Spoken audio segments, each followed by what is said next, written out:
Hey guys, it's another exciting episode of the Catch Up Show, and my name is Tommy. Today on the show, we have Ex-BBNaija Season 3 Housemate-Bitto Bryan on Zoom call. Bitto Bryan is a TV host, digital creator, and an entrepreneur that hails from Delta State in Calabar. He is the youngest of 4 siblings, and he claims he loves traveling, movies, music, and meeting new people. Without no further ado, let's get right into it.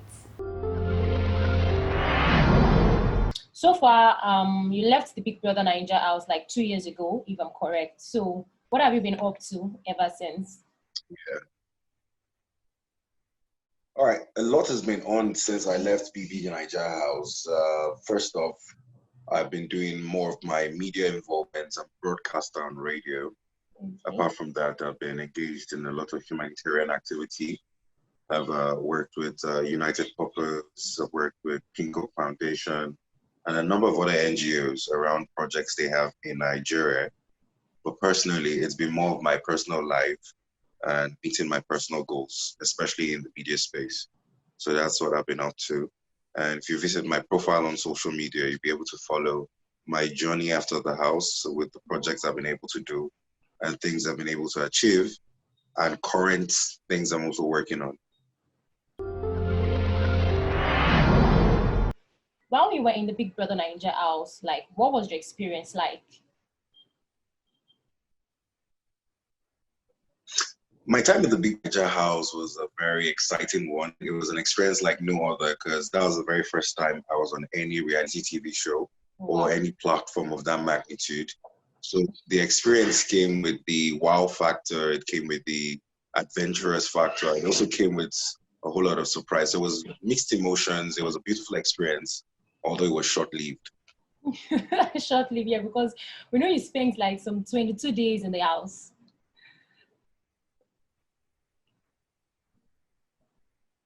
I think they're about 3 weeks, 22 days, they're about, I think so. Okay. So when you left the house, although it was sudden, but then when you left the house, did it change anything? Like who Bitto was before Big Brother Naija, then after, did anything change? So it changed a whole lot of things. The thing is, one thing it's changed immediately was it changed my social status in terms of recognizability and my growth on social media platforms. I experienced an exponential growth from my followers on Instagram to Twitter.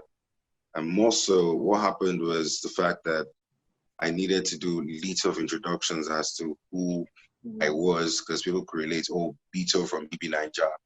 But a number of things that didn't change was the fact that my core values and goals did not change. I stayed real to what I always wanted to do, irrespective of the fame I gained after the house.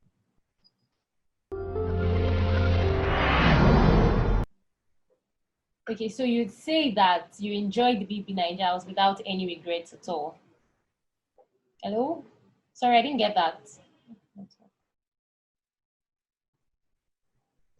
I said no regrets at all. My time in the house was a wonderful experience. No regrets at all. So if you're given another opportunity, okay, Bitto Bryan, come on the Big Brother Naija show again, would you take it? If I come on from the angle of a production person, I would. Not from the angle of a contestant. I prefer to be on the show from the angle of production.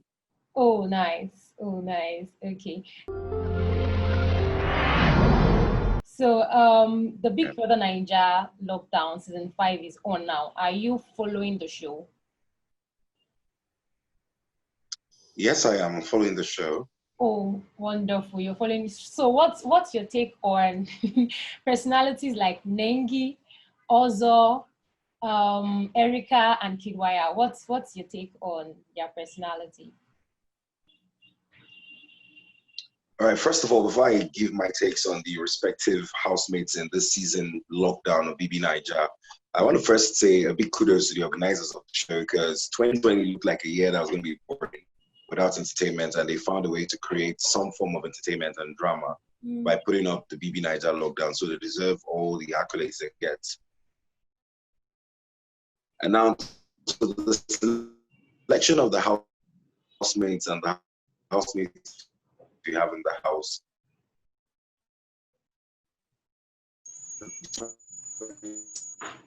of them, very big personalities. I like each and every one of them. But to narrow it, I know the game is the reality TV show game, and that people rub off on develop themselves based on their unique personality. There's been so much talked about that she worked on her body. I don't think it should be a subject of much conversation. We're in the 21st century, and people do liposuction, people work on their bodies to boost their self-confidence. But nowadays, we're in a social media space where everyone has an opinion. And more as she's there to play the game, most of the subject of trolling on social media has been about her body. Besides that, I think she's an awesome person. Also, for one, when I read his bio and when he got introduced at the live show, and they talked about the fact he has worked with some football organizations, that's something that was catchy for me because I'm a big fan of football, especially with the organizations that govern and conduct football games. So I give him kudos on that. And so far, his time in the house has been pretty engaging. There's always that possible love triangle between himself, Nengi, and Dorothy, which is quite entertaining to watch, I admit.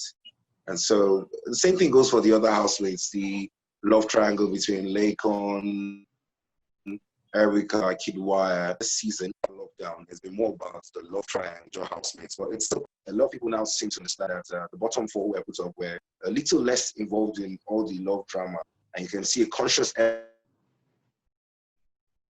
on the housemates trying to couple up, trying to get into pairs and try to be more romantic with one another.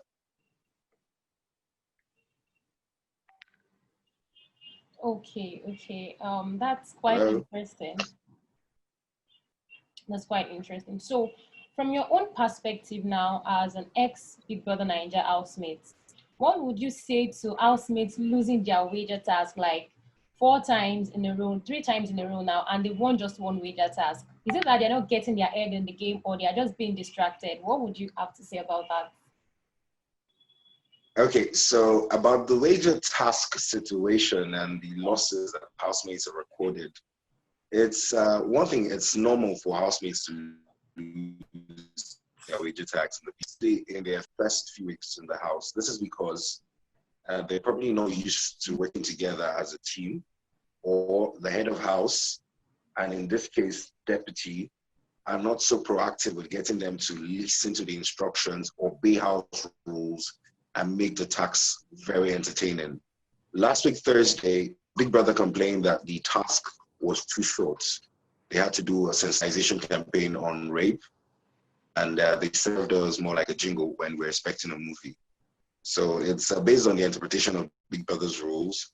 But they're very creative people in the house. I just think it's more about coordination for them to sit down and say, okay, in as much as we don't want to give an abridged version, can we put up a performance that is worthy of being called a five-star performance? The whole of Africa is watching. And when they get to conduct themselves in the house, they should just focus on not breaking Big Brother's rules. So that's it about tax presentation. I think they have the talent to pull whatever tax Big Brother gives them. But would I say the lack of unity and the lackluster nature of the housemates when it comes to obeying house rules have been a reason for their failure to win the task. And it's rubbed up on them. Once you fail your Thursday night food, and there are more quarrels in the kitchen because there's insufficient food. I quite agree what you've just said. I mean, it should be more of them coordinating themselves, not a factor of Biggie having harsh rules or something. Because some of them are saying Biggie's rules are so harsh. What's your take on that anyway? Is it that Biggie's rules are always too harsh to follow, or what's it?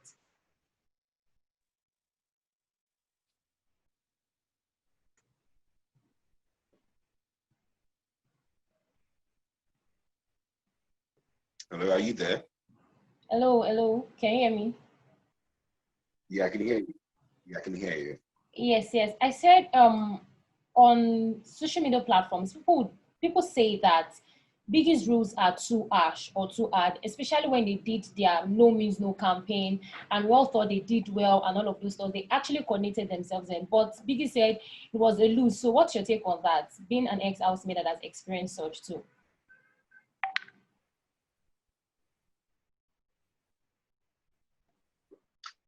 Okay, so yes, like I said, Big Brother's rules is not the question at all. For last Thursday, they kept that presentation too short. There's a topic of rape, and then when you talk about rape in Nigeria from that presentation, they centered on the cliche story of rape, a man forcefully having carnal knowledge of a woman. There are other forms of rape, there are other forms of molestation, which they could have inducted into their presentation last Thursday.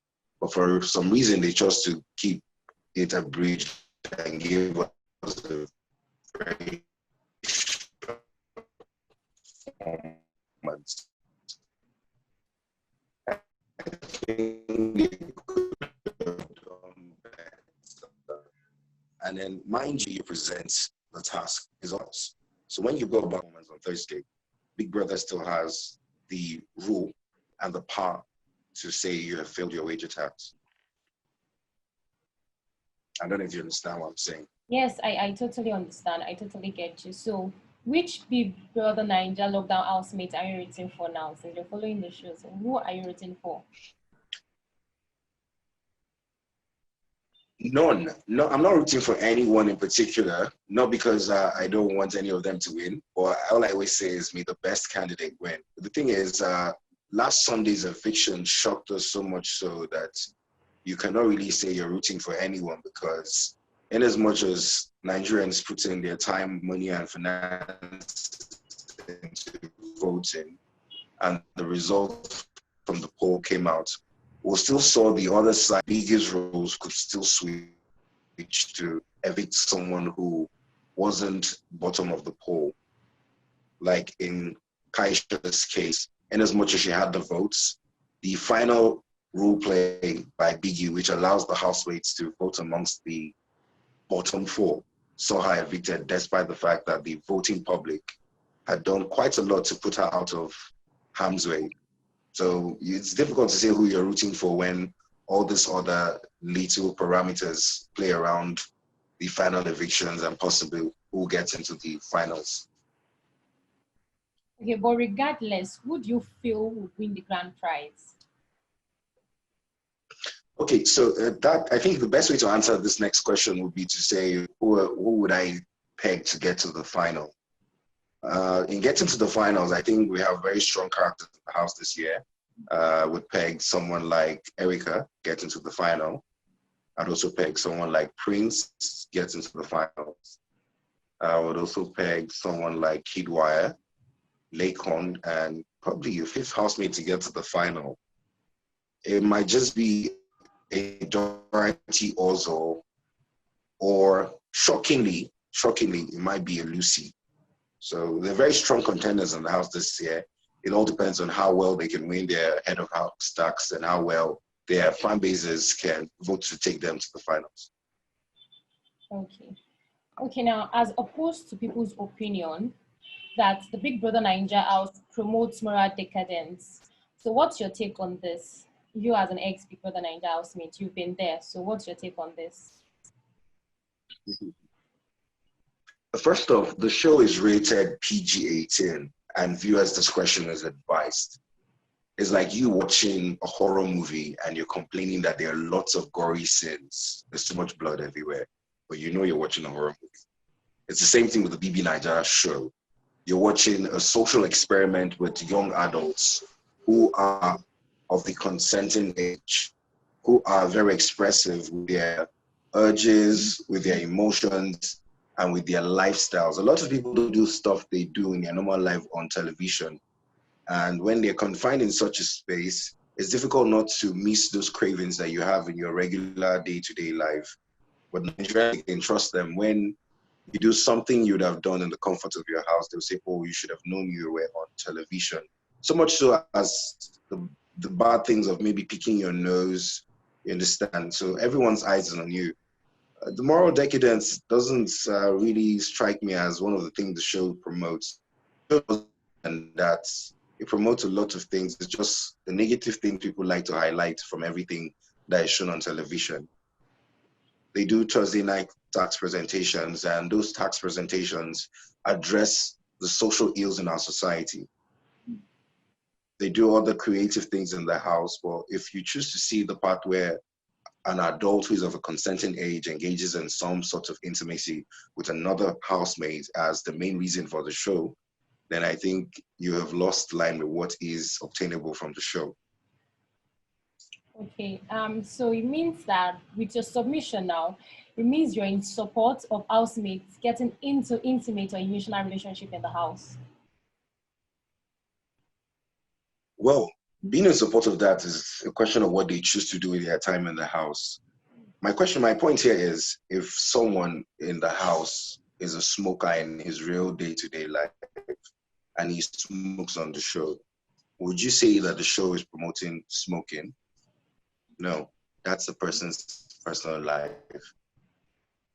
If someone sings a lot in the house and in his real life, a musical person, then he's just being in house. He's not breaking any of Big Brother's how to express themselves the way they see or deem fit. If it will help them in winning the 85 million prize, then they Okay, well, good enough.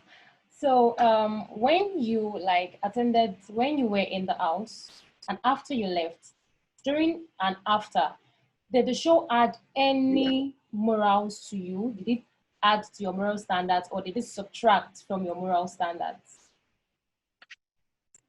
the show added a lot because I think for me, I'm someone who is quite expressive and free spirited. But whilst I was on the show, there were a number of things I did in my day-to-day life I had to curtail for the 22 days I was at the house, or even more because I'd like to add the extra 7 days it took to, you know, process getting into the house in terms of self-isolation and lockdown. So it did. It helped me get more disciplined with a number of things I would have done, such as anger management. I didn't really get into any physical squabbles in the house, despite me being someone who is to expressing how I feel and things I'm dissatisfied with. In my time in the house, I controlled my temper so much so I didn't get into any physical squabbles. So I can say, yes, that's one of the things I learned off the show, to be more coordinated in dealing with people and not be so volatile with my reactions when things don't go my way or someone is trying to upset me. Okay, so does anyone in the house, like the lockdown house right now, does anyone in the house remind you of anyone when you were in the house? Any character or personality? It's difficult to say. I think everyone is unique. I think as much as someone might do something that is synonymous to a previous season of the house, I don't see anyone in the current who reminds me of any previous housemates. Or do you? Well. Okay, since you said no one, then let's just take you for your word that no one reminds No, you of any let me character. hear your take on that. Sorry? Let me hear your take on that. Does anyone remind you of any previous housemates? Sorry, I didn't get that. I'm just throwing your question at you. I said, does anyone remind you of any previous housemates from any season of BB-Naija? I didn't get that. I can barely hear what you're saying right now. Can you I said, does any current housemate in the BB-Naija lockdown remind you of any housemates from any previous season of the show? Well, perhaps Kidwire and Erica, because then you had a thing with Princess while in the house with you. And even after you guys left the house, we still saw both of you attended interviews together and stuff. Speaking of which, can you just tell us about Princess then? Oh, Princess was a friend in the house who I shared a lot of things in common with in terms of our first degrees in the university. She read geology, I read marine geology. So in our time in the house, we had other things to discuss other than even the show in terms of, oh, how's life been for you in terms of your hustle day to day, what do you do? and we both share the kitchen space. I'm someone who likes working in the kitchen, especially with doing a lot of chores and also preparing meals. And she loved to cook. So my time in the house, we shared that space where both of us were mostly still in the kitchen. And once in a while, we still talk on social media, and we're still friends, if that's the word to use for someone you still relate with off the show. So yes, we still have a good Okay. line of communication. Okay. Okay. Well enough. So, how far is it with your celibacy journey? Let me put it that way. How would you describe your celibacy journey? Okay, yeah. So it was one of those very tasking things I had to do, because most times in focusing, you have to zone out a lot of noise. And for me, I just thought it was nice to just put it out there that I was not going to be in any relationship intimately with anyone. So I had sorted out and been able to achieve certain goals I looked forward to achieving in 2019. And off the back of that, I was able to do that. Quite impressively, after I achieved what I needed to achieve, I called off my celibacy journey with an engagement to my girlfriend, who I intend to settle down with. So it was quite a journey. It was very insightful, and it was very self-developing. Wow. Wow. I'm impressed. Okay. So, last year, Mercy K, she won the Big Brother Ninja, and she had a clash with Thatcher while in the house, and Thatcher was disqualified. But we see that even after the Big Brother Ninja show, I mean, both of them, they are not still in good terms. What's your take on bringing Big Brother Ninja Wahala into real life? What's your take on that? Well, the thing is, it's a reality TV show in the first place, and there's always a thin line between deciding where to draw the line where the show ends and where real life begins. Because most times the way you react on the show is not rehearsed, it's not you dramatizing, that's just your normal instincts playing out. And those instincts have a way of being carried out into real life and real time. In the case of Essie and Tacha, I just feel they are two strong characters who probably have rubbed off on each other with different frictions and their different quarrels. But I would also say that in as much as I watched the reunion show, I think they found a way to slide past their differences. So yes, it's normal to get into quarrels, but nowadays I'm someone who preaches more of conflict resolution. In as much as you have squabbles with people in your workspace, people in your society, or people in your industry, it's always nice to take a step back and say, I probably might have been wrong, or you probably might have not apologized, or in the spirit of camaraderie and maturity, can we squash all our differences and work together as friends, especially friends that share the platform and have some level of social relevance? Let's do all to put out good vibes only and let love lead. Wow, very, very active, very insightful. Okay, so I'm quite curious. I don't know why is it that housemates, whenever they leave the house, we hardly hear anything about them. Why is that? You're an ex Big Brother Ninja housemate, so I think you're in best position to answer that. Well, so I think one thing the show does is a lot of the housemates before they came on the show, I know have been very active on their respective social media handles, because that's the easiest place for you to know what whatever celebrity is doing now, whatever spare time they are. Take, for instance, someone like Cardi B, social media handle. So you can know what she's doing. So back here in Nigeria, it's not a celebrity culture for most people who are living their day-to-day lives. We're probably just doing 9 to 5 jobs or hustling to dedicate so much time to social media. But once you go for BB Naija and you come out, it's expected that you update the voting public that voted for you, because they feel like they're entitled to your progress in life and how far they think you should have gone by updating them. And once you don't do that, people will be like, oh, I don't see this person anymore. What are you doing again? So it's just about their presence on social media. Trust me, a whole lot of these people I know, as I speak to them on the phone and we chat on WhatsApp, are doing so many beautiful things with projects in their lives you can imagine. It's just for the fact that probably they haven't taken up their phone and put the camera that close for you to see that, okay, this is what they're doing. So I just think for that is a question of those housemates who you probably feel haven't heard from in a while to put out more on their social media handles. What are we doing? Let people know. Because trust me, a lot of them do a lot of things. And for someone like me, before I went into the house, I wasn't too active on social media. Instagram, for instance, I did more of tweeting. And what was I tweeting before I went for Big Brother? I was tweeting songs I played on the radio during my show. Was that enough to tell people what I was doing in my day-to-day life? No. But when I came out from the house, I had to tweet every single thing I did. If I had a meeting or a show with you right now, and I have to put up the flyer and say, okay, I'm going to be on the catch-up show, and I'm going to be talking about BB-Naija. And people are, oh, he's going to be on show tomorrow on YouTube. And that's how it works. So most times you don't see people because they don't take out the conscious effort of putting out what they're doing. So speaking of putting what you're doing up on social media, how is it going with your girlfriend? Like, I'm not sure we have seen anything about her. What's her name? And are you guys tying the knots very soon?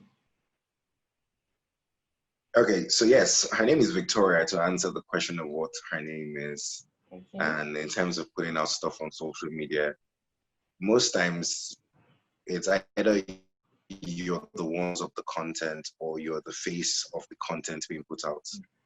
And then for someone like her, she is a very creative mind. She's more of the person who does the drawing on the board than someone who stands in front of the camera. Yes. And then to protect her image for now, you know, we're in a time where a lot of people tag themselves as social media trolls. So it's just me being careful with her being overly exposed to social media. I just prefer for her to take her time because she's not someone who is too familiar with the do's and don'ts on social media in terms of what picture shouldn't I post or what shouldn't I say. Because, you know, people always come into your comment section and say, oh, why you dressed this kind of way? Why did you say this kind of thing? What's your view on this and that? And if you're not too careful, you get yourself roped into a lot of mess. So it's a conscious effort on our part to make sure that we keep her safe for now. And in answering the question of when we're tying the knots, we should have tied the knot before the pandemic started. Or with or without, we will do that as soon as we can, and we'll let every other person know, including you. Oh, wow. We look forward to that. Okay, so to wrap up this session, what advice would you give to housemates that have been evicted from the house? All right, the very first advice I'll give to housemates who have been evicted from the show is eviction is just the start to your race in life. Your eviction is like a qualification for an Olympics or a World Cup. All it means is that you've graduated the class of people who need to introduce themselves to the world. And right now, you're at the starting line of a race to life with so much leverage and boosting your strides. All you need to do is own that space. You've been introduced to the world. Do that thing you said you wanted to do before the show. Before the show, the question of what would you do if you win the money is that thing you should focus on doing. Most people forget. They always feel, oh, I didn't win the money, so what's there again? Let me start from afresh. No, you didn't win the money, but you have gained the equivalent amount in social capital. You now have access to people who are within the leagues you want to play in. So go back to the drawing board. What were those goals you said you wanted to achieve? Is it a business you wanted to open? Is it somewhere you wanted to work in? Drive your goals to perfection with this new level of social status you have, and God will be your strength. Wow, wow. Drive your goals to perfection. I'm going to hold on that myself. And there you have it, guys, on today's episode of the Catch Up Show. Hearing the truth from the horse's mouth was actually interesting. I hope you guys enjoyed it too. But do not forget to like, subscribe, share, comment, turn your notification bell so that whenever we have a post, you will be notified. Till I come your way next time. My name is Tomi.